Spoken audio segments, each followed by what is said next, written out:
Machine आहे आणि ह्यामध्ये मी आज तुम्हाला चिप्स करून दाखवते। तर साधारण ह्या आकाराचा बटाटा आपण घ्यायचा आहे, साधारण ह्या आकाराचा। जर मोठे बटाटे असतील तर त्याला कट करायचे। ओके, सो हे मी दाखवते। आता ही जी स्प्रिंग आहे, ही स्प्रिंग आहे ती अशी ओढायची, आपल्याला ही ओढायची आहे, जवळ आहे थोडस ओढायची आहे। हे जे स्क्रू आहे त्याला धरायचे आणि ही स्प्रिंग अशी ओढायची आहे आणि ह्या जे सांदीमध्ये आहे ते आपल्याला बटाटा टाकायचा आहे। मी दाखवते, अशी हे घ्यायचं आणि ह्यामध्ये टाकून द्यायचं। ओके, आणि ही स्प्रिंग सोडून द्यायची, म्हणजे आता हे बटाटा पक्का झाला याच्यामध्ये। आणि इथं पकडायचं आणि हे हँडल फक्त आपल्याला फिरवायचंय। खूप फास्ट हे बटाट्याचे चिप्स होतात।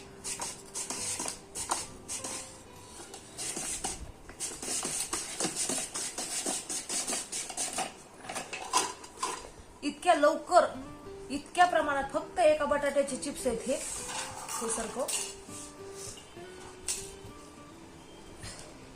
हे अशा पद्धतीने, ही जास्त पातळ पण नाही आणि जास्त जाड पण नाही, अशी ही प्लेट आहे। खूप छान आहे। सगळ्यात शेवटचा बटाट्याचा असं निघाले, म्हणजे ह्याला सुद्धा काहीच नाहीये। ह्या पद्धतीने आपले हे चिप्स पडतात।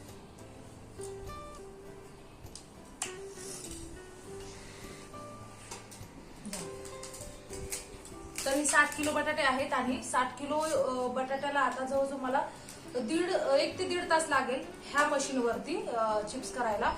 आणि किती ही वन टाइम इन्व्हेस्टमेंट आहे, पूर्णपणे स्टीलची ही मशीन आहे। तर ह्याला काहीही होत नाही, असं खराब होणे किंवा हे पात्या तुटणे वगैरे। ही पण प्लेट पक्की प्लेट आहे, त्याच्यामुळे आपण ह्या छोट्याशा मशीनवर आपण बिझनेस सुद्धा करू शकतो। इतकी ही स्ट्रॉंग आणि इतकी चांगली मशीन आहे। तर ही मशीन खरंच प्रत्येकाने घ्यायला पाहिजे, कारण किसणीवर आपल्याला जेव्हा किसायचे असतात बटाटे त्यावेळेला खूप त्रास होत असतो। तुम्ही बघू शकता 1-2 सेकंदात आपले हे चिप्स एका बटाट्याचे पडले, काहीही त्रास न होता। तर ही मागवायची असेल तर मी नंबर देते, तर त्या नंबरवरती कॉल करा किंवा व्हॉट्सअप करा, तुम्हाला ही मशीन ऑनलाईन घर पोहोच मिळून जाईल। थँक्यू।